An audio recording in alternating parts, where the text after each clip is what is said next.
اس لعنتی کتے کمینے یزید کے بارے میں جس نے اللہ کے گھر پہ پتھر برسوائے، جس نے کئی 100 صحابہ کو شہید کیا، جس نے حضور کی بچیوں کو بے عزتی کر کے اپنے دربار میں کھڑا کیا، اور حضرت سیدہ زینب جب دربار یزید میں پہنچی ان کا جسم رسیوں سے جکڑا ہوا تھا، اور ان کے اتنے لمبے سفر پہ آپ سمجھ سکتے ہو کہ کپڑوں کی کیا حالت، اور اوپر گرد اور کیا سے کیا معاملہ تھا۔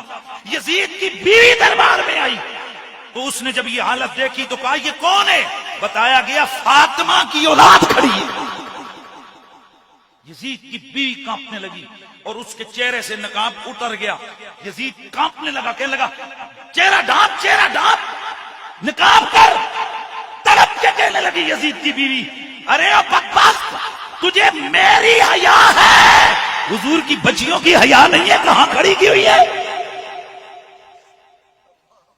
ہزار جرم اس کتے کے ایک طرف ہوں، نبی کی بچیوں کو اس طرح بھرے دربار میں قیدی اور مجرم بنا کے کھڑا کرنا، اور پھر سیدہ زینب علیہ سلام اللہ علیہا آپ کو اس قسم کے جملے کہنا کہ کیسی لگی تمہیں ذلت، دیکھ تیرے بھائی کے ساتھ ہم نے کیا کیا۔ سیدہ زینب نے آگے سے جواب دیا، میں اس تفصیل میں نہیں جا رہا، لیکن اس کمینے نے وہاں بیٹھ کے امام علی مقام کے سر انور پہ چھڑیاں ماری، جس سے آپ کے دندان مبارک پہ چھڑیاں پڑی۔ حضرت ابو برزہ اسلمی آپ نے فرمایا آپ پیچھے کر، ان ہونٹوں کو میں نے حضور کو بارہا چومتے دیکھا ہے، ان دانتوں پہ میرے نبی نے بارہا بوسے دیے ہیں، آنکھ ہٹا، چھڑی ہٹا ان دانتوں سے۔ گرامی المرتبت حاضرین، یہ سب ظلم کہاں ہوئے؟ دربار یزید کے اندر ہوئے، اور پھر اس کتے نے وہاں شعر پڑے کہ کاش آج میرے وہ بدر کے مرے ہوئے میرے باپ دادے زندہ ہوتے تو وہ دیکھتے کہ میں نے کیسا بدلہ لیا ہے، میں ان کی اولاد میں سے نہ ہوتا اگر میں محمد کی آل سے بدلہ نہ لیتا۔ اور پھر شراب پی، خوشی میں جھوما، خوشی میں رقص کیا، امام علی مقام کی شہادت کی خوشی میں اس لمتی نے وہاں جشن کا سما کیا، اور اس کے بعد دلائل دینے کے لیے کہنے لگا میں حق پہ ہوں اور یہ باطل پہ ہیں۔ اور پھر جب سیدہ زینب کو کہا دیکھ کون عزت والا ہے، کون ذلیل ہے، سیدہ مسکرائی۔ آپ نے فرمایا یزید تیرے پاس فوج ہے، تیرے پاس قوت ہے، تیرے پاس دولت ہے، تیرے پاس حکومت ہے، لیکن اللہ کی عزت کی قسم ہے تو ہمارا ذکر کبھی مٹا نہیں سکتا ہے۔ آپ پڑھیے، چھوڑیے لمبی چوڑی بات کو، میں آپ سے دعوت دیتا ہوں، مولویاں دے جا کے 2-2 گھنٹے بہ جاندے ہو، کدی خود کتاب کھول کے پڑھ لو، خود ننگے ہو جان گے مولوی یہ 2 نمبریاں کرن والے۔ جاؤ اہل سنت کی معتمد علیہ کتب کو پڑھو، کچھ بھی نہ پڑھنا، صرف یہ پڑھنا کہ سیدہ زینب نے دربار یزید میں کھڑے ہو کے خطبہ کیا دیا ہے، تمہاری آنکھیں کھلی کی کھلی رہ جائیں گی، کیونکہ وہ خطبہ نہیں ہے، وہ یزید کے کرتوتوں کی ایف آئی آر ہے، یزید کے کرتوتوں کی ایف آئی آر ہے۔ سیدہ زینب نے ایک ایک جرم اس کے سامنے بیان کیا۔ واہ علی کی بیٹی، ہاں ان کو پتا تھا کہ ایک زمانہ آئے گا کچھ یزیدی ایسے ہوں گے جو اپنے باپ کے حق میں اس کو کلین چٹ دینے کی کوشش کریں گے۔ سیدہ زینب نے فرمایا کہ پیٹھ پیچھے نہیں، منہ پہ ساری باتیں کریں، تمام کتابوں کو اٹھاؤ، ایک کتاب میں بھی نہیں ہے کہ یزید نے سیدہ زینب کے لگائے ہوئے اعتراضات اور ان کے بیان کردہ حقائق کا انکار کیا۔ آپ نے فرمایا تو نے میرے بھائی کو بے آب و گیانہ قتل کیا، تو نے ہماری توہین کی، تو نے ہمیں قیدی بنایا، اور یہ تیرے فوجیوں میں اس طرح مار مار کے لاتے رہے جیسے لوگ جانوروں کو مارتے ہیں، ہم گرتے تھے، یہ ہمارے جسموں پہ لاٹھیاں مارتے تھے، کوڑے مارتے تھے، انہوں نے ہمیں پورے راستے میں رسیوں میں جکڑ کے لایا۔ یہ سب بیان کیا سیدہ زینب نے دربار میں اندر کھڑے ہو کر۔ یزید کتے نے بجائے اس کے کہ وہ کہتا جی میں نے نہیں کیا وغیرہ وغیرہ کوئی ایکسکیوز کرتا، کہنے لگا تسی ذلیل ہونا سی ہو گئے ہو، سارے بولو استغفر اللہ۔ سیدہ زینب نے اس وقت جو جملے بولے، آپ نے فرمایا تو نے قرآن نہیں پڑھا، ان العزت للہ ولرسولہ وللمؤمنین. عزت اللہ کے لیے ہے، عزت رسول اللہ کے لیے ہے، عزت ایمانداروں کے لیے ہے، اور خدا کی قسم ہم ہی ہیں جو سب سے زیادہ حضور کے قریبی ایماندار ہیں. جس گھڑی یزید نے یہ جملے سنے اور بھڑک اٹھا، کہنے لگا دیکھو اگر تم عزت والے ہوتے تمہارے بھائی کا سر یہاں میرے سامنے پڑا نہ ہوتا.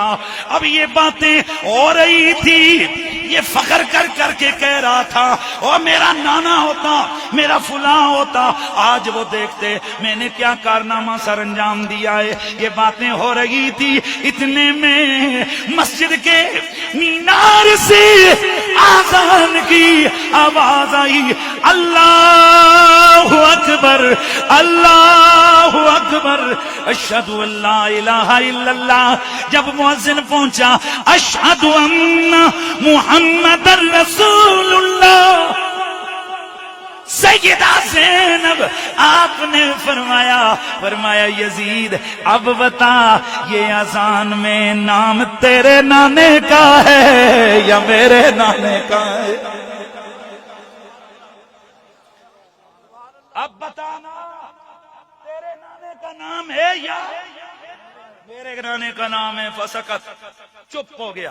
صرف چپ ہی نہیں ہو گیا، اب علامہ ابن اسیر جزری لکھتے ہیں، علامہ طبری لکھتے ہیں، علامہ ابن کثیر لکھتے ہیں، بڑے بڑے علماء لکھتے ہیں. اب شرمندہ ہوا، اس کے بعد پھر ڈرامہ کر کے رونے لگا. یہ 2 نمبر یزیدی مولوی یہ والے جملے بیان کرتے ہیں، پچھلے نہیں. کہتے ہیں دیکھو جی وہ تو حسین دا ذکر سن کے رو پیا سی. نہ، علامہ ابن اسیر اور دیگر علماء لکھتے ہیں رویا حسین پہ نہیں، پچھتایا اس بات پہ جس حکومت کے لیے سب کچھ کیا تھا وہ تو اب میرے پاؤں سے تخت کھسکنے لگ گیا. کیونکہ بڑے دربار میں سیدہ زینب کے خطبے نے آگ لگا کے رکھ دی تھی. حقائق جہاں بولتے ہیں نا تو وہاں آگ، آئے ہائے سبحان اللہ کی آواز ہے، وہاں پر آگ. میرے دوستو یہ یزید لعنتی کمینہ، دھیان ہے، یہ یزید لعنتی کمینہ، میں تو اسے کتا بھی نہ کہوں، میرے کتا گھروں میں کتے کو یزید کہہ کے کبھی نہ بلاؤں، بلکہ میرا کتا ہلکا ہو جائے، میرا کتا پاگل ہو جائے، میں اس کتے پاگل کتے کو بھی کبھی یزید کہہ کے نہ بلاؤں، کیونکہ مجھے یہ ڈر ہے کہ کبھی یہ کتا بارگاہ رب العزت میں قیامت والے دن احتجاج نہ کر لے. ربا سونیا میں کتا ضرور تھا لیکن تیرے نبی کی آل کا قاتل تو نہیں تھا. پورے ذخیرے حدیث میں محدثین کرام نے یزید لعنتی سے ایک روایت بھی نہیں لی. کیوں نہیں لی؟ وہ بڑے سیانے تھے، ان کو پتا تھا کہ اگر اسے روایت لے لیں گے تو یہ سند میں استاد بن جائے گا. بھائی جس سے روایت دی جائے پھر وہ استاد ہوتا ہے نا. تو پھر کئیوں نے پھر یہ والا کیا بولتے ہیں پلی لینی چاہیے. نہیں دیکھیں اتنے بڑے محدثین اس سے روایت کرتے ہیں تو سند کا راوی کا ہے نا، یہ حدیث کا راوی اسے. حضرت سیدنا احمد بن حنبل رضی اللہ تعالیٰ عنہ سے پوچھا کہ جی یزید سے روایت نہیں لیتے آپ بھڑک کے کھڑے، بات کیسی کی ہے تم نے؟ وہ یزید جیسے کتوں کمینوں سے بھی حدیث لی جا سکتی ہے؟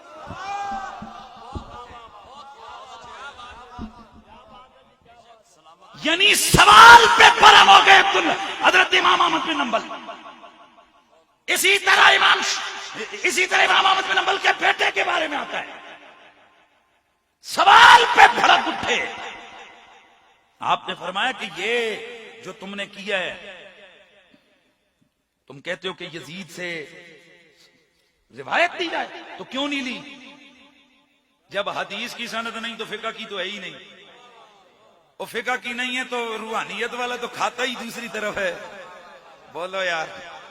پھر ہم سوال پوچھنا چاہتے ہیں کس رشتے سے تمہارے ذہنوں میں اس کی محبت کا ایک جس کو کہتے ہیں نا ایک ذرہ اور دانہ بھی آ گیا ہے؟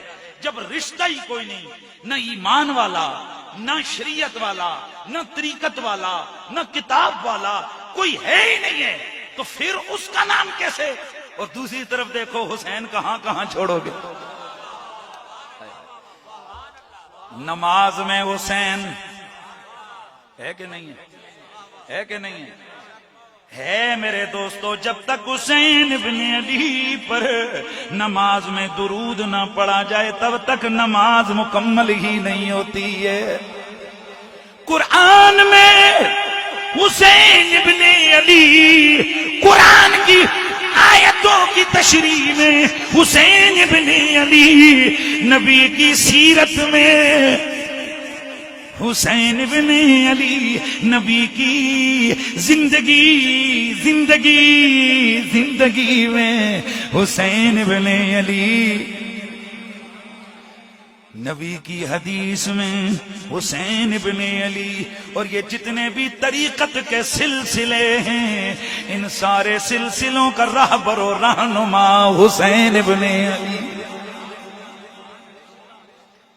یہ قادری، یہ نقشبندی، یہ سہروردی، یہ چشتی، یہ کبروی، یہ تاروی، یہ جتنے بھی سلاسل طریقت ہیں، یہ سارے جا کے جمع ہوتے ہیں حضرت سیدنا جنید بغدادی پر۔ جنید بغدادی دو واسطوں سے مرید امام علی رضا کے، امام علی رضا اپنے والد کے، وہ اپنے والد کے، وہ اپنے والد کے، اور وہ اپنے والد امام حسین کے۔